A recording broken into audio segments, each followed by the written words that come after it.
আজ আমাদের সাথে আছেন সৈয়দ মুশফিকুর রহমান, উপপ্রকল্প পরিচালক ভ্যাট অনলাইন প্রজেক্ট। চলুন কথা বলি তার সাথে। শুভ সকাল, কেমন আছেন? ভালো আছি, আপনি ভালো আছেন? ভালো আছি, সাত সকালে আপনাকে নিয়ে এলাম। ধন্যবাদ। জি, আচ্ছা, যেহেতু ভ্যাট নিয়ে আমরা কথা বলবো, ভ্যালু অ্যাডেড ট্যাক্স বা মূসক কোন কোন ক্ষেত্রে প্রযোজ্য জানতে চাচ্ছি। আমাদের আসলে মূসক সম্পর্কে বলতে হলে ভ্যাট, যেটা পপুলারলি সবাই চেনে ভ্যাট হিসাবে, এটা আমাদের মৌলিক কিছু যেমন কৃষি পণ্য, মৌলিক শিক্ষা সেবা বা ধরেন স্বাস্থ্য সেবা, এগুলো বাদ দিলে সবকিছুর উপর ভ্যাট অ্যাপ্লিকেবল। আমরা ধরেন যে কোনো জিনিস প্রসেস করা হলে, যেমন ধরেন আপনি শুধু চালের উপরে কোনো ভ্যাট নাই, হ্যাঁ, কিন্তু চালটা প্রসেস করে যদি আমরা কোনো খাবার তৈরি করি, হ্যাঁ, তাহলে সেটার উপর ভ্যাট আছে। আরেকটা অনেকের মধ্যে কনফিউশন থাকে ভ্যাট আর ট্যাক্স এর মধ্যে দিয়ে। আচ্ছা, ভিএটিটা হচ্ছে ধরেন ভিএটি বাংলাদেশে অলমোস্ট 16 কোটি মানুষই দেয়, কিন্তু ইনকাম ট্যাক্স যেটা সেটা দেয় হচ্ছে যাদের আয় একটা নির্দিষ্ট থ্রেশহোল্ড উপরে, ধরেন যাদের বছরে 2.5 লক্ষ টাকার উপরে যাদের আয়, হ্যাঁ, তাদের জন্য আমরা ট্যাক্স অ্যাপ্লিকেবল করেছি। কিন্তু মানে ভ্যাট আপনি যে আপনার আয়ের সাথে কোনো সম্পর্ক নাই, মানে এটাকে আমরা বলছি ইনডাইরেক্ট ট্যাক্স। ইনডাইরেক্ট ট্যাক্স মানে এই ট্যাক্সটা আমরা সাধারণ মানুষ দেই, কিন্তু সরাসরি সরকারকে দেই না, আমরা দেই হয়তো দোকানদারকে, দোকানদার আমাদের ট্যাক্সটা কালেক্ট করে, বাট এটা গভর্নমেন্ট ফান্ডে জমা হচ্ছে। গভর্নমেন্ট ফান্ডে জমা হচ্ছে। অনলাইন ভ্যাট প্রজেক্ট, হ্যাঁ, এই ব্যাপারে আপনার কাছ থেকে বিস্তারিত জানতে চাচ্ছি। অনলাইন ভ্যাট প্রজেক্টটা হচ্ছে মূলত আপনি জানেন যে ভ্যাট আমাদের দেশে ইন্ট্রোডিউস করা হয় 1991-এ। তো 1991-এ যখন আমরা করি এটা, তখন আমাদের দেশে ছিল সেলস ট্যাক্স, মানে ওই সময় যেটা, সেটাকে রিপ্লেস করা হয় ভ্যালু অ্যাডেড ট্যাক্স দিয়ে, এই চিন্তা যে বাংলাদেশে অনেক ট্যাক্স রেভিনিউ বাড়াতে হবে। আপনি জানেন যে এখন আমাদের ধরেন ট্যাক্সের কন্ট্রিবিউশন, এখন আমরা south Asia one of the lowest, কিন্তু আমরা ধরেন আমাদের যে অবস্থা ছিল আজ থেকে 25 বছর 30 বছর আগে, সেখান থেকে আমরা অনেক এগিয়ে গেছি, এবং সেটা সবচেয়ে বড় কন্ট্রিবিউটর কিন্তু ভিএটি।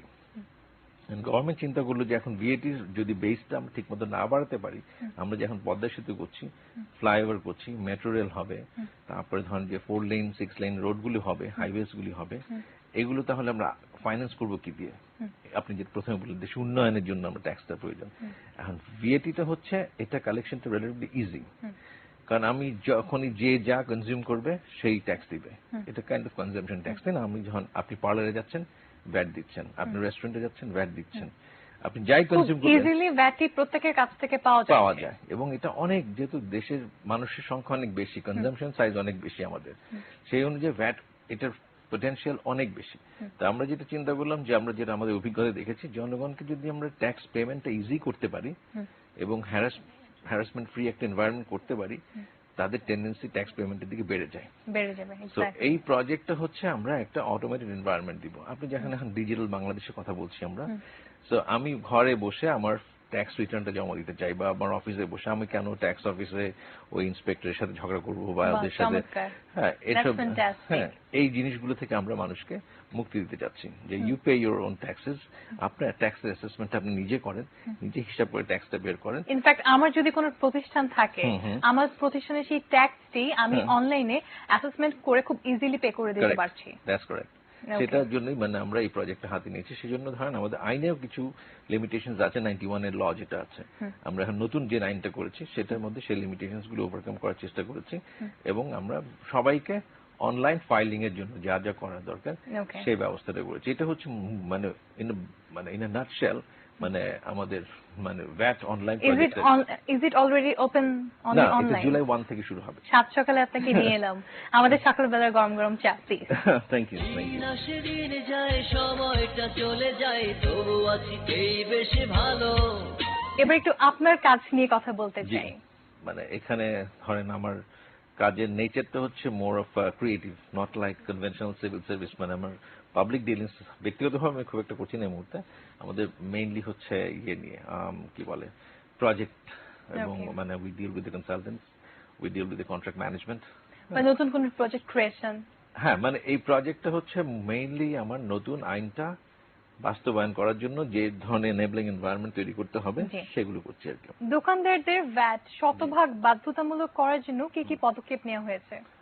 আমরা যেমন ধরেন একটা নতুন স্টেপ 2008 সাল থেকে শুরু হয়েছে। আপনি একটা সিস্টেম জানেন যে ইলেকট্রনিক ক্যাশ রেজিস্টার, দোকানে ঢুকলে আপনি দেখবেন একটা রেজিস্টারের মতো থাকে যেখানে আপনার থেকে ক্যাশ নিয়ে ওরা একটা ইনভয়েস আপনাকে দেয়। এটাকে আমরা বলছি ইলেকট্রনিক ক্যাশ রেজিস্টার।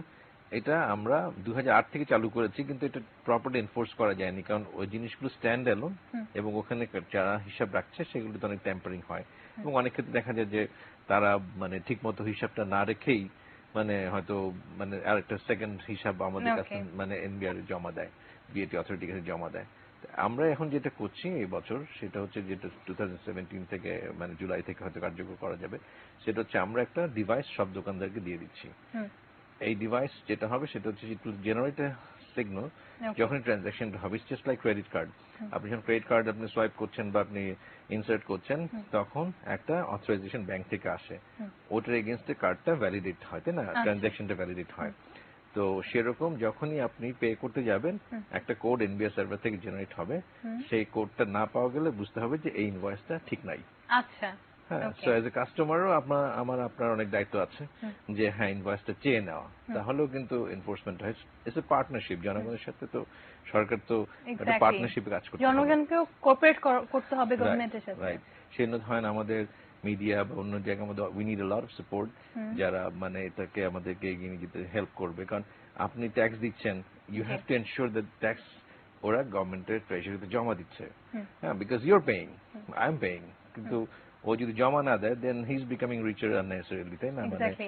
আর এই ব্যাপারে সচেতন হওয়ার জন্য প্রচার দরকার আছে। তো আমরা বেশ কিছু টিভি কমার্শিয়াল করছি, মানে এটা মানে হয়তো সামনেই দেখতে পাবেন টিভিতে এবং রেডিওতে, বিভিন্ন গণমাধ্যমে আমরা এগুলো দেওয়ার চেষ্টা করব যাতে people become more conscious about their rights and their obligations. চমৎকার। আচ্ছা, আমাদের এখানে কয়েকটি বই আছে, তার মধ্যে একটি বই ভ্যাটের সচরাচর জিজ্ঞাসা প্রশ্ন। এই বইটা আসলে আমরা করেছি মূলত সাধারণ মানুষদের জন্য। আপনি জানেন যে আইনের বই সবসময় একটু ডিফিকাল্ট হয়, ওখান থেকে পড়ে বুঝতে পারা খুব জটিল, সেজন্য আমরা যেটা মানে ইংরেজিতে ফ্রিকুয়েন্টলি আস্কড কোয়েশ্চেনস ওটার বাংলা করেছি সচরাচর জিজ্ঞাসা প্রশ্ন। এখানে ভ্যাট সম্পর্কে একটা মানুষের মনে অনেক প্রশ্ন আসতে পারে, সেটা একজন ট্যাক্স পেয়ার হতে পারে, সাধারণ মানুষ হতে পারে। এই বইটা পড়লে আপনি মানে এখানে আমরা অনেকগুলো প্রশ্ন আছে, ভ্যাট রিলেটেড যত কোয়েশ্চেনস আছে আমরা সব এই বইয়ের মধ্যে পেয়ে যাব, এবং যেগুলো সম্পর্কে আরো যদি জানতে চাই আমাদের ওয়েবসাইটে গেলে আরো ডিটেইলস জানা যাবে। ইটস অ্যাবাউট নিউ ভ্যাট ল, নতুন ভ্যাট লতে আমরা কি দিচ্ছি, মানে কি অফার করছে এই আইনে, সেই জিনিসগুলি জনগণ রাইট মানে খুব ইজি ল্যাঙ্গুয়েজে। ওকে, এখানে আরো আছে অনলাইন ভ্যাটের মৌলিক বৈশিষ্ট্য। এই ফ্লায়ারটা মানে যদি ধরেন ওখান থেকে প্রশ্ন খুঁজে বের করা খুব জটিল হয়, আমরা যদি বেসিক ফিচারটা নিউ আইন সম্পর্কে আপনি জানতে যাচ্ছেন কিন্তু আপনার সময় নাই, আপনি গাড়িতে বসে আছেন, ট্রাফিক জ্যামে বসে আছেন, আপনি ফ্লায়ার জাস্ট 2 পেজেস জাস্ট পড়লে ইউ গেট। এখানে আরো বেশ কয়েকটা ফ্লায়ার আছে, হ্যাঁ আরো মানে এটা সাবজেক্ট ওয়াইজ আছে, যেমন মানে এক একটি সাবজেক্টের জন্য আছে। রাইট, আপনি ওইখানে যেমন আছে রেয়াত, রাইট, কিভাবে আপনি ইনপুট ক্রেডিট নিতে পারবেন। চমৎকার। হ্যাঁ, আচ্ছা, এবার আবার একটু অনলাইন ভ্যাট প্রজেক্টে চলে আসি। অনলাইন ভ্যাট প্রজেক্ট নিয়ে আপনাদের ভবিষ্যতে কি কি পরিকল্পনা রয়েছে, কি কি প্ল্যানিং আছে? আচ্ছা, অনলাইন ভ্যাটটা হচ্ছে আমাদের প্ল্যান হচ্ছে যে আমরা মোটামুটি একটা হিউম্যান ইন্টারভেনশন ফ্রি করে ফেলবো আলটিমেটলি। এখন যেমন ধরেন আমাদের রিটার্নটা হয়তো আমি সিস্টেমে দেখে বোঝা লাগছে বা কিছু